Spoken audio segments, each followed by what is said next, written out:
Hi, I'm Bill Patton with Tennis.life, and I'm excited to have Dr. Martin Baroch on the show today. And we're going to be discussing, a little bit about his background as a biomechanist. I do believe I might have that right, but he'll correct me. And then we're going to get into the development of the MBTA foam balls and where those start, how those progress. Well, but actually before that, we're going to talk a little bit about the effect of the balls, and then we'll go back and trace a little history. And then I'm going to throw an idea at Martin, and we're going to let him, correct, redirect, or what have you on that. So anyway, Martin, how are you today? Hello, Bill. Nice to see you again. All right. Yes. Good to see you, my friend. I just want to start by saying I think I remember meeting you in the early 2000s in Monterey for the first. No. I first met you at Stanford University because you gave a 4-hour specialty course on the serve.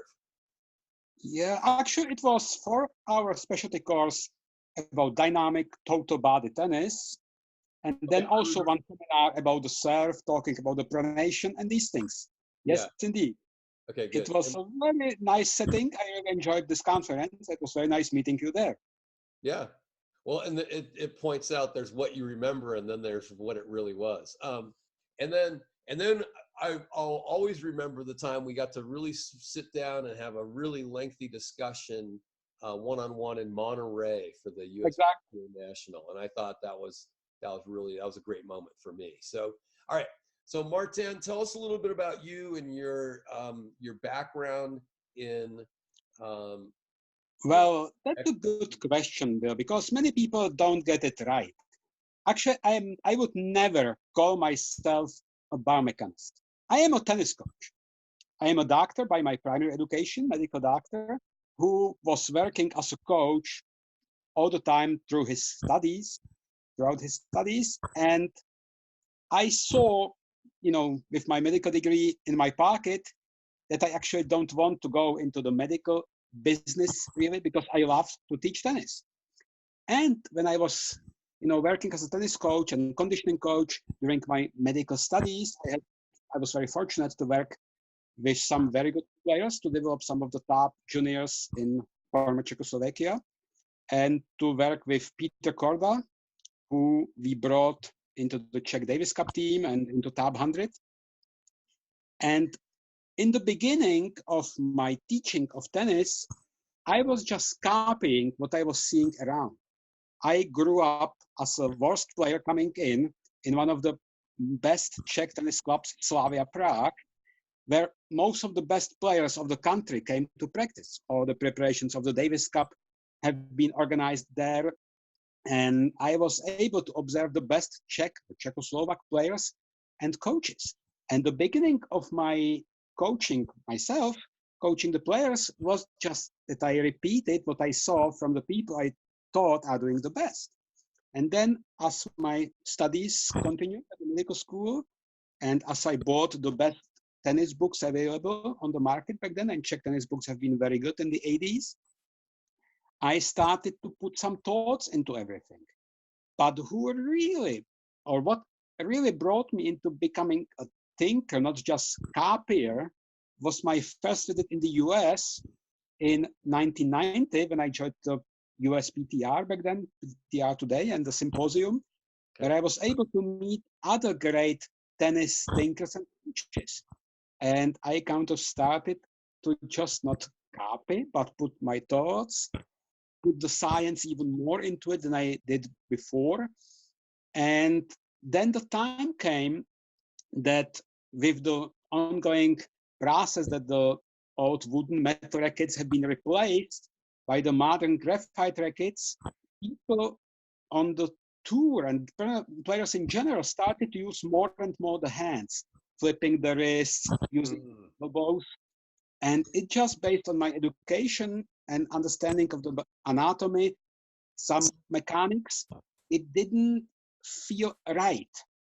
And I started to look into what actually should be the efficient use of the body. Mm-hmm. And my first thing into this direction was actually even before that, in the late 80s, when I worked with Peter Korda, who was extremely talented young man, but his conditioning was not at the greatest level. And his main coach, Vladimir Zedník, who was also Davis Cup coach and head coach in my club at the same time, gave me the task to improve Peter's conditioning. So we started to work on that. I remember in the late summer of 1987, and I was very fit back then. So to motivate Peter, we've been doing everything for competition, sprints for competition, running the stairs for competition, everything. And I needed to find a way how to develop his dynamic power, fast power. And we started, no, it's fun now, but we had a medicine ball in the facility. So we started to throw medicine ball at each other, kind of pushing each other out of the zone, so on, which, as a very competitive player, Peter had a lot of fun in that. And then I'm realizing, wow, this is a fantastic conditioning, actually. So we made this game fun conditioning at the same time. And then, over the course of our cooperation, which was like 3/4 of a year, I was developing more and more exercises that I was modeling the motion, how we have been throwing the ball as close as possible to the tennis. So this is kind of the first idea. And then, as I said before, I saw this, flipping of the wrist and these things which I was not very happy about. And then we are coming to the foam balls. My idea was that players should be leading the stroke as long as possible against the target. My primary understanding of it was that the energy has a flow, and the flow of the energy from the player needs to fly against the target or intended target. This was my idea right from the beginning. Back then, we had like more static ways of doing that. Pronation was not so much known, even though already built in. I want to interject for a second because I think some people might get confused by, and I think I know what you mean, but some people might interpret what you're saying as meaning linear stroking, linear delivery of energy forward. But so it's not really linear, but it does all. It's a great point that you are making. Actually, back then in the 70s, 80s, and some people until today, we saw it more linear. It was like 2D. Tennis was understood for years, and still, I would say many people until today understood tennis and understand tennis as 2-dimensional. But I think the key to be really good in tennis is to understand the strokes, the action, as 3-dimensional. But the linear component was for years very big in tennis. And I would say the best example of very linear strokes was Jimmy Connors. Pushing the ball very much against the target, actually. Yeah. And then, what was the lucky thing? I always believed, as I said, the flow of the energy needs to go against the target. And all wrist flipping or elbow actions was for me a disturbance, which might work when you are in perfect condition mentally and physically. When you get the exactly right impact, it might work fine. But when you don't get the perfect impact, then it's becoming shaky. You are losing the control. Right. And then what I understood quite soon as well, that tennis is not about striking. Tennis is actually about receiving and striking. Yes. And I think most of the people which got involved into this frenzy of racket head speed is everything, they didn't realize that the better the game goes, the more important is the acceptance of the incoming ball. Yes. Absorption. Okay. So that's a great thing right there. So now, there are different qualities of strength, right? There's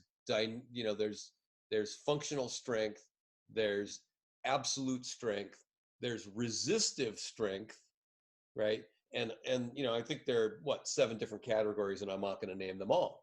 But one thing I see, and we can start transitioning into what are the effects of the tennis balls, but one of the things I see is the establishment of greater resistive strength when receiving the ball, especially when receiving a quite powerful ball coming your way. So why don't we start with the resistive strength aspect of receiving a powerful tennis shot? Well, yes. The point is, I think we have to see it in the genesis, in the development of the player. Then you have a junior who is very good. He is very talented, and he plays against other juniors who are not so strong yet. The incoming power is not such a big factor. The incoming energy, I should rather say. Mm-hmm. So these players can hit very well almost any way when they are talented, because the incoming power doesn't push them so much. And this is why you see some great talented juniors winning junior Grand Slams, junior French Open, junior Wimbledon, because the power or energy of the incoming ball, it's a factor, obviously, but still not that major factor. But when these players who have been winning by the great coordination of their hands come into professional tennis, they are not ready to withstand the enormous pressure from the opponents. They are fading away. Mm-hmm. And so I see that it's very important for us as coaches at any level to start with the idea that anything we build, building the strokes, I mean, we have to build not only to be good when I'm in the offensive, but to be very good in any situation, offense, defense, and in between. Yeah. And this is why, how we are coming back. Yeah. I love the comment at any level of the game, because it is true that every time you go to a new level, you're going to see faster ball speeds, more intense spin, and more varied spin, and all these different things that create not only a physical but like a mental and visual challenge, right? So absolutely. Yeah, but meeting the physical challenge might be the most important. I mean, because if you can't meet the physical challenge, then it doesn't matter how good you are mentally or visually. Yes, indeed. But for me, when I create a system, my understanding of tennis is, my function as a coach, I have to create an open system. I have to create a system which on one side enables player starting at any level to develop as far as he desires without having some technical limitation for his development. And number two, I have to be able to create a system that the player can create at these difficult or different situations which the opponents or increasing levels of opponents might be throwing at him or her. So this is how I understand my job. Open system, which makes growth possible and which makes adaptation to any circumstances on the tennis court possible. Okay. All right. So that's awesome. Now, the balls. All right. So, the effect of the tennis balls is, because I think one thing we have to do when we talk about the balls is realize that people, especially in the US, have an experience with the so-called speed ball, which is a foam ball that's very bouncy and sort of wiggly, to the point where if you spin it, then it sort of jumps forwards and backwards and forwards again, and it's a little unnerving. So these balls are different in what way? Different than the common US ball? I have to start from the beginning. Okay. These balls actually have been invented long time ago in Sweden. It's a long history how it came to Germany. Okay. But what the balls which we are using in my system, in the dynamic total body tennis, which was developed by the Martin Baroch Tennis Academy, or let's say me, and which is supported by the Czech Professional Tennis Association, which I'm vice president and director of education of, is that this uses very heavy foam. The foam, it's dense, long-lasting, and this foam, we have now big scale of balls. We have a little bit lighter balls, a little bit heavier balls, but generally this foam leads to the situation when you are becoming, when you are receiving the ball, the foam ball coming at you. First, you have to accept the energy from the ball. And second, you have to develop enough energy to be able to move this ball over the distance and obviously over the net. And we create resistance situation that when you don't use the body in your strokes, not maybe with the smallest balls, but especially with the second and third grade, which we are using, you just can't make it. So we are creating situation that when you like to succeed, you have to do it technically right. Yes. Okay, so I'm going to jump in again because one thing that I notice is that unless someone has seen and used the balls before, or they've seen someone else fail immediately in front of them, that nearly 100% of the time when we work with the 190 millimeter ball, that they fail to get the ball over the net. And they fail to get it over the net because of any number of reasons. They're not in very good position. They're using their hands too much.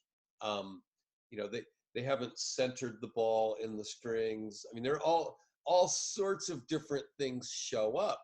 And I love that. And it's very surprising for people. And I've had this happen with people who, are beginners, intermediates, 4 or 5 men, and former tour players. I'm not gonna name the former tour player that I had on the court who hit the ball directly into the middle of the net, right? But then, so the first challenge is that it's more difficult, not easier. And unfortunately, in coaching circles, I don't think we understand the overtraining principle so well. All right, so you want to expand on that? Yes, I do. Maybe you are using the balls a little bit different approach than I do, which is fine. There are different philosophies. My standard understanding on how I think the logic is the best, we start actually with one ball which is coated. It's like, you can say basketball, but it's coated foam ball, 210 millimeters diameter, which we are throwing with the hands. Mm-hmm. You can go to our CPTA website on YouTube or YouTube site of Czech Professional Tennis Association. You can see it there. And with this throwing with the hands, we are already creating the situation that you push off the ground, that you are mobilizing your hips, the hips are turning, the shoulders are turning. Mm-hmm. And it's, as you said, even very good players, when they do it for the first time, they are just throwing the ball. We are talking about using the hands. They are throwing it into the net. And, when you have a child who is maybe 6 years old, who has learned how to do it, this child can throw the exactly same ball perfectly over the net because it's mobilizing the core energy. So this is what we start with. And then it depends which levels of players we are working with. I mostly start with the, let's say, not as good players with the 90 millimeter, the smallest foam ball, which we have in the lineup. And we play with them in the boxes or, couch playing the volleys and players playing from the service boxes. Mm-hmm. Then we go to the bigger 120 millimeters ball, which is already almost impossible to hit when you don't do it right. Yeah. And sometimes we go to the 150 millimeter, which we don't suggest actually, because we don't want to put people into risk. And I think it's very important that, let's say, the coach is very responsible and sees if my player can do it or if it's becoming maybe too much. Yeah, and let me throw a guideline at you. The guideline that I've been using is that everyone should use 2 hands on both sides for the 150 millimeter ball for a short while, and then the coach can take very close observation. But generally, I don't think kids under the age of 15 should be hitting a one-handed forehand even with the 150 millimeter ball until they've developed some skill and they're not using their wrist because there's a risk of a wrist injury there. I agree with you on that, and we don't suggest that. Okay. I sometimes, when I can see the situation being right for it, I might use it, but I would never suggest it. Should I suggest it because I'm aware of the risk. potential risk. But I have to state, I have even 7-year-old kid who can play the 150 millimeter ball with one hand, forehand, with absolutely no problem. Right. But the technique must be good. But I would never, openly suggest that. I think it might involve risks, which I would never want anybody, to be confronted with. Yeah, no, that's great. And so, then you get into the 120 millimeter ball, right?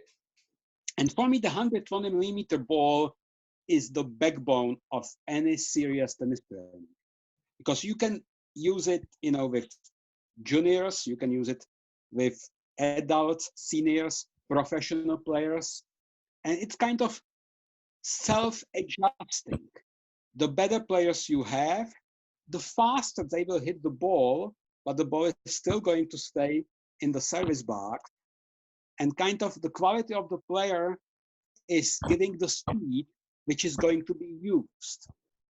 But it's not like that you say, oh, this is just for beginners, just for juniors, just for professionals. Right. Any group of players at a level, the speed is going to be different. Right. But the ball is remaining the same, and the effect at the body is remaining the same. And what it does to us, that generally when you have even beginners, they can play for easy game for points, sometimes even during the first lesson in the lab. Yeah, I have a good story about that, which is kind of interesting. So I was in Los Angeles, and Sterling and I were filming, some stuff on using the foam balls, and there was a young pro there, and she was in town for a $250,000 tournament. $25,000 tournament, and she had been a Division I All-American.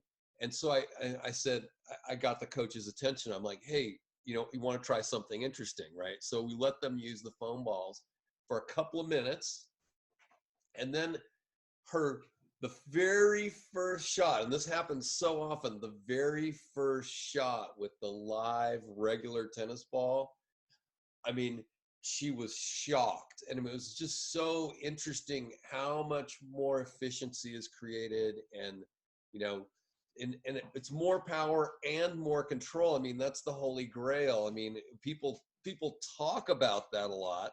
You hear more power and more control all the time, but it's not necessarily connected to reality. So it's really fun to bring that reality of, yes, this is really truly more efficient. And I love that look of shock, surprise. Did I really hit that ball?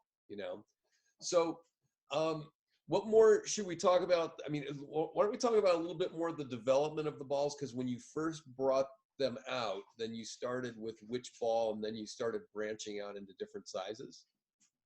Well, we started with the 90 millimeter ball, which was actually out before.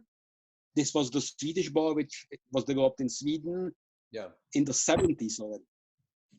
And then I realized that back then, when they used it for the first time in the history, they didn't think about the body. They be thinking about the time. They be thinking about the time aspect. This ball gives more time. People have more time to react. They can play earlier. This was the idea. And I realized, connected it to the technique, to the pronation, how it supports the technique. But then I saw that the 90 millimeter, even though being a great tool, it's too easy. So I went to the company, and this company actually they produce it for different purposes. So we went with the 120 millimeter ball, which has proven to be really the Holy Grail of the development of the sound tennis technique. And then we went to develop the 150 millimeter ball, which we are using mainly when we want to get people ready to withstand pressure, to withstand pressure of the opponents. And then we have developed also the 190, out of curiosity, how it will be with the 190. And we also developed two varieties for each size. So with foam of lower density and foam of higher density. Mm-hmm. With the ball of higher density obviously being a little bit heavier. And it's remarkable how people see it on hitting. You see it obviously as well, but you see it even much more in the receiving, that the higher density of the ball puts more pressure. And general, we are using with the 120 and 150, mostly the green, the lighter, lower density variety. But when we have good players who we want to experience even more pressure, like return of heavy serves, Yeah. then we are sometimes using the high density, the blue balls, we call them, which have even more demands in the receiving of the ball. Awesome. Hey, can you adjust your camera a little bit? Because I'm looking at your ceiling a little too much. There we Okay, go. good. Yeah. I was like, well, look, I was looking It's very closely at the texture of your ceiling, and that doesn't make for a great interview. But anyway, okay, I understand. now, oh, so here's my experience with the different densities is that I will ask my students the question, you know, here, feel these two balls. What's the difference? Can you tell me what the difference is? And they go, yeah, this one's harder and heavier. I'm like, okay, good. So which one do you think will be easier to send over to the other side? And it's counterintuitive. You know, they believe that lighter is actually easier to send over than heavier, and then we get hitting them and they actually find that lighter is more difficult to send, right? Yes, So I mean, the heavier is a little harder to receive, exactly. but the heavier is also easier to send back because there's more energy, more weight to work with. And more elastic energy. Yes. So then this changes their perception of the fact that a heavier ball coming back to them, a live regular tennis ball, is actually easier to send back than a softer ball. Because you're, you know, if you can absorb and use that energy of the incoming ball, then it's really Absolutely. easy. I'll never forget Federer sort of taunting on Andy Roddick and telling him to hit it as hard as he wants because he will always return it. And what has to be seen here, or what has to be said here actually, Roger Federer was using the foam balls in his early developmental years. He Really? even said that there was when ITF brought up the 10 and under balls, you know, the red, orange, green balls, they had like interviews with a lot of world-class players to support, you know, this new development. And Federer actually stood there and said, yes, that's great. When I was a junior, I was using these foam balls as well. Mm-hmm. And, you know, ITF has the the red ball has two varieties. They have the big red ball, which is kind of the construction of a standard tennis ball, just bigger, softer. And then they have also the foam ball variety, just a little bit less, not as good quality as we are. Well, and see, those are the ones that are very common in the US that people are aware of, and they're not necessarily a big fan of them because those balls lack the density. I don't know. So I mean, whereas I feel the MBTA balls are tighter. They're constructed with so much more density that they have more tensile strength to them. And then, you know, I might say the other balls are they're soft and bouncy and wiggly on the inside. So you get very odd backwards, forwards, you know, bounce, which is unnerving. And I think it throws people's timing off. You know, our product is a high-tech product, which the foam which we use is being produced in Germany. The balls themselves are being handmade in Germany. So it's very high-tech, well thought of product. You know, it's not like cheap mass product. It's now every ball gets the attention in the production process. And we also have one soft variety, the 90 millimeter red, which is very similar to the ITF balls actually. But yes, we have very good quality, and the green ball of 90 millimeters is higher than the most of the other foam balls on the market. But I saw there are some companies who have a little bit better products, harder products, some which have a little bit less good quality. So there are different qualities available. But what distinguishes our products are that we have the line of 120 millimeters, 150 millimeters. This is what the companies don't offer. Yeah, yeah. No, I like it a lot. All right, now I'm ready to kind of throw something at you, and I know you're probably going to redirect me here, but I'm developing a course called Full Spectrum Core Engagement, right? And so basically it's working as much from the inside out and then the outside in as possible. And I'll kind of give you my progression, and then you can try to poke holes in it. You know, I welcome that.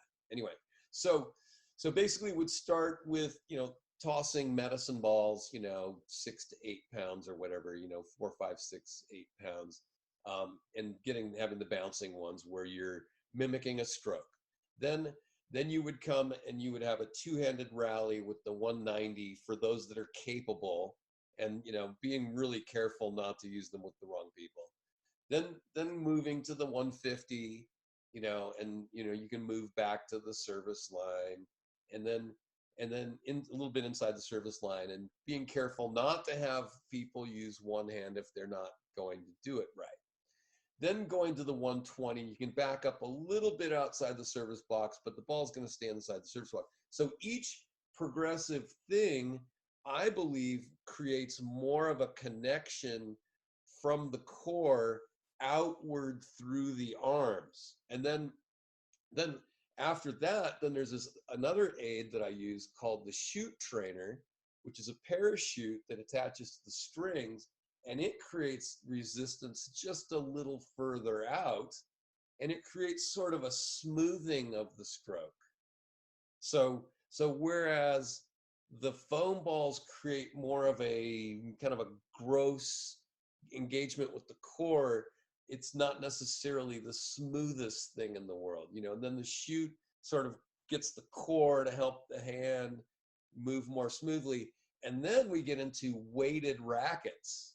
So then there's another product called, oh my goodness, the power trainer tennis. I got to figure out the name of that, but it's a lead weight that goes on the very tip of the racket. Right. Yes. And then, so now you really have a extreme challenge to your extremity, but ahead of that, you've built up a reliance on the core before challenging the extremity so much. All right, so what are your comments about all of that? Well, I would say it's a question, what is the priority of your training? And when you have somebody who is not very good engaging the core, and when your main priority, you know, as a target which you are setting for your session is to engage the core, I could see this happening. As I said in the beginning of our talk today, you know, I am going mostly the other way around, because I want actually to see the technique as a gradual development of the technique, and I am not doing it the most difficult in the beginning. I kind of do it more and more difficult over the time. So you know, when you start with the medicine ball, which you say like 6 to 8 pounds, I think it's fantastic conditioning training. It's fantastic to mobilize the core, but it's a little bit the hands, the arms can get a little bit tired on the fine motor skills. So when I like to develop fine motor skills, I would not operate with the heavy medicine ball in the beginning. When I like to develop dynamic power, you know, work conditioning, specific tennis conditioning, I like the medicine ball a lot. We are using that. We go the way that we start with the throwing of the coated foam ball, which is around half a pound. And we have even smaller ones for smaller children. And we focus at the form of the pronation. Because for me, we talked about it a little bit, I mentioned that, the real key for understanding of modern tennis technique is to understand the strokes as 3D, 3-dimensional. When we throw the balls, We are having the rotation, we are having the vertical component, we are having the horizontal component, we are having the rotational component. And you would be amazed how many very good players, when they just have to throw the ball with their hands and doing the pronation, actually can't make it in the beginning. Because they are so much into the two-dimensional, just elbow bending without pronation, being the dominant factor.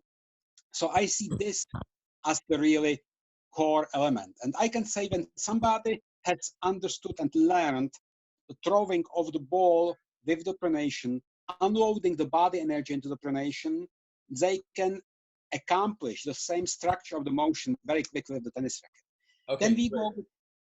Okay. now I don't disagree with you at all, and so I am saying that this would all happen very gradually, and given me another thing to think about to incorporate the fine motor in there. So I appreciate that. Now, to your point about 3 dimensions, I think one of the weaknesses of that is occurring in tennis is people are watching tennis on a 2-dimensional screen, and so then they have this perception, they see Rafael Nadal, and there's this myth, the myth of the windshield wiper forehand. And so you have all these people who are doing this, right? Because that's what they think they see. But in reality, what Nadal is doing is that. And so it's so much more forward. And Ian Westerman did, I think, a great thing where he did a Mythbuster thing on the windshield wiper forehand. And he showed actually that the only time Nadal actually has a pronounced over the top is if he's slightly mishit in the lower part of his racket. So Exactly. it's never an intentional thing, but it's always an adaptation that he uses to get more spin because he hasn't hit the ball more cleanly. And we have to be honest saying one thing. Rafael Nadal today compared to Rafael Nadal, let's say 14 years ago, it's a very different player. Yes. I would say over the years, he has developed a lot of things on his serve. His serve is so much better today than it was when he was, let's say, 15, 16, 17, when he started on the big tennis scene. But his forehand has evolved enormously as well. He used to have much more of the arm activity, of the elbow bending, and over the years he has developed much more the pronation, unloading kind of the model on the forehand. Yeah. What he was not able to do to develop the same thing, comparable the same things on his backhand. And this is what Nadal was losing, what he was losing against Djokovic so badly in the Australian Open. Because Djokovic, with his game, where he's very efficient, he's using the unloading on both sides, forehand, backhand. He can deliver flat, fast balls into Nadal's forehand, backhand, that he is under pressure to play balls which he doesn't want to play and can't play. Right.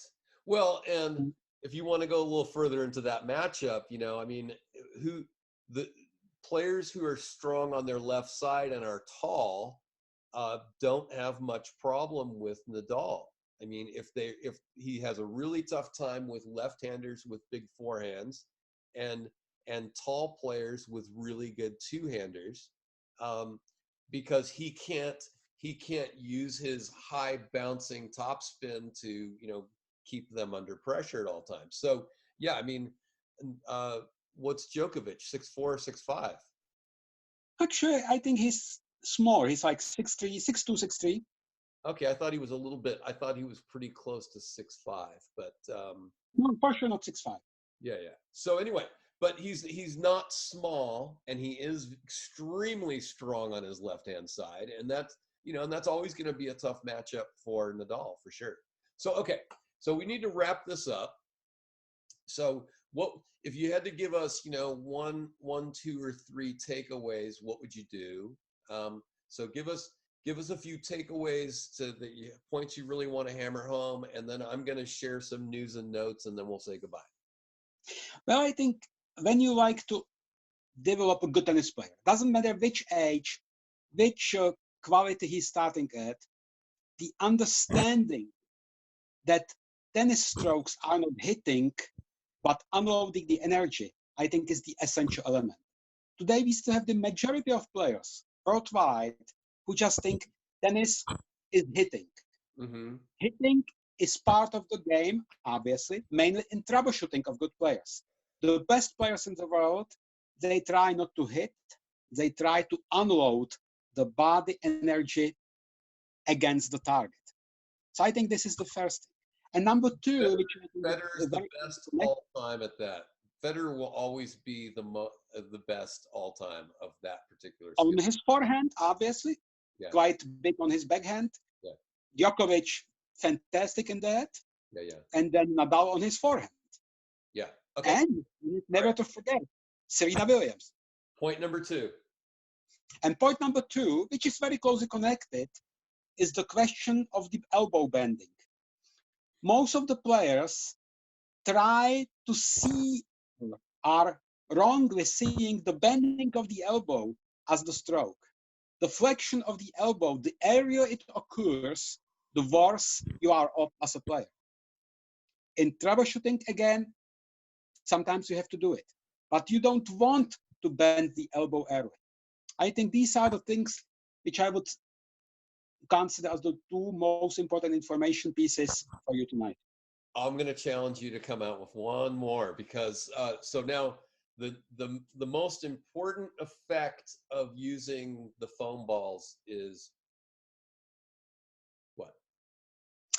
Obviously, creating the space, because when you want to be a good player, I didn't want to go into it that broadly, but general, we call the tennis training under the system how we do it, 3-step tennis stroke regulation.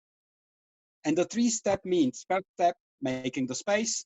Second step, looking for what your elbow is doing.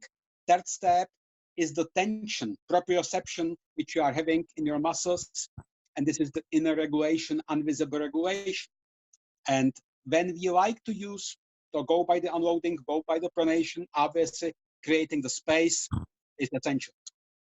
Well, okay, and the final point I want to make on that too is that the bigger, heavier, more dense ball creates a dramatically different feeling of being able of energy reception and energy Absolutely. delivery, right? And so and it's something that can't really be explained very well. I mean, having a tool that does that, because explaining it would take a 10,000 word essay. You are absolutely right. It's for me, the foam balls are such a great help because, as you said, some things I don't need to explain. The physical situation on the court is the explanation itself. Exactly. All right. Great last word right there. Okay, so I'm going to give you some news and notes now. I'm going to be on the road with the MBTA balls. I'm going to the Women's Tennis Coaches Association PTR Coaches Workshop. I have a booth there, so if you're coming to Indian Wells, come by and take a look. I will have those with me during the entirety of my trip, but people who have received those love them universally. And one thing I love about them the most is that they are incredibly durable. So I have a ball that I received that I bought from Martin, I think in 2015, and it is still in very good shape. Which is really nice. And now I've actually handed it down to Styrling Strother. So Styrling owns a 5-year-old foam ball, and he loves it now. So anyway, and then also, if you are not able to make it to Indian Wells, then it's available on my website, which is Zeke37sports.com, ZEKE37sports.com, and you'll see that in the notes on YouTube here. So this video is going to be on YouTube, and then we'll put it out on different things in social media. But anyway, Martin, thanks again for coming on the show here. Great to see you again. Hopefully we can reconnect again sometime. Well, thank you very much for having me. It's always a pleasure talking with you. You know, it's always my pleasure to talk with people who are thinkers, who are pioneers, who are able to dialogue, and who want to discuss how to make things better. Exactly. And I think you and I will have another discussion sometime soon about tennis in general and what are some of the issues that we as the kind of the innovators need to do to pull together so that we can save our game. So anyway, all right. Thank you again. Have a wonderful day. Have a nice, wonderful day in California, Bill, and see you soon. All right. Bye-bye.